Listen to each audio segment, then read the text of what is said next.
সুপ্রিয় দর্শকবৃন্দ, আসসালামু আলাইকুম। কেমন আছেন আপনারা? আশা করি আল্লাহর রহমতে ভালো আছেন। যদি চ্যানেলটি ভালো লাগে অবশ্যই চ্যানেলটি সাবস্ক্রাইব করে আমার পাশে থাকুন। প্রতিদিনের মতো আজকে কাপু কামার চ্যানেল হাজির করেছি। মিডিয়া কি কারণে আসছে সেটা আপনাদের শোনার চেষ্টা করব। আসসালামু আলাইকুম আপু। ওয়ালাইকুম আসসালাম ভাই। আপু ভালো আছেন?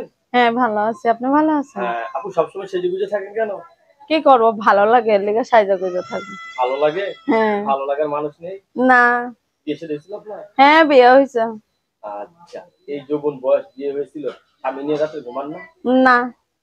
বিয়ে হয়েছে স্বামী নাই কেন? স্বামী চইলা গেছে গা, ভালো লাগে নাই। হ্যাঁ। আপনার স্বামী কি বোকা যে এত সুন্দর একটা পুরুষকে চলে গেল? কিসের বুকা চালাক, আমারে ভালো লাগে নাই, কালো দেখে হেলা করছে। আর একটা হ্যাঁ, আমি কালো। স্বামী বলছে। কই আমি যদি আপনার ধবধবে সাদা? না, কালো মানুষ। তাই? না, আপনার স্বামী চোখে দিলে অন্ধ কি দেখছে? অন্ধ না, সে পরিষ্কার মানুষই পেয়েছে। ছাড়াছাড়ি হয়েছে তো? হ্যাঁ, ডিভোর্স হয়ে গেছে। আবার ভালোবাসার ফল টলাইছিল নি? ভালোবাসার ফল টল হয় নাই, মনের মতন পাই নাই। না, সন্তান টন্তান হয়েছিল? হ্যাঁ, সন্তান তো আছে, একটা ছেলে আছে। ওটাকে ভালোবাসার ফল বলা হয়। আচ্ছা, এখন স্বামী ছাড়া কতদিন আপনি? স্বামী ছাড়া 2 বছর। 2 বছর ধরে স্বামী ছাড়া? থাকতে পারেন?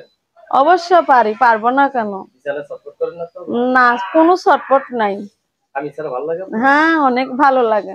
তাই? তো বিয়ে বলবেন কেন? বিয়া বসবো কেন, যে আমার বাচ্চার পাশে দাঁড়াইতে পারবে, আমি তাকেই জীবন সঙ্গী করবো। ভালো একটা মনের মতন চাই, সে আমার ভিডিওর সামনে ফোন কইরা যেন খারাপ কিছু না বলে, সেই রকম একটা মনের মতন আমি মানুষ চাই।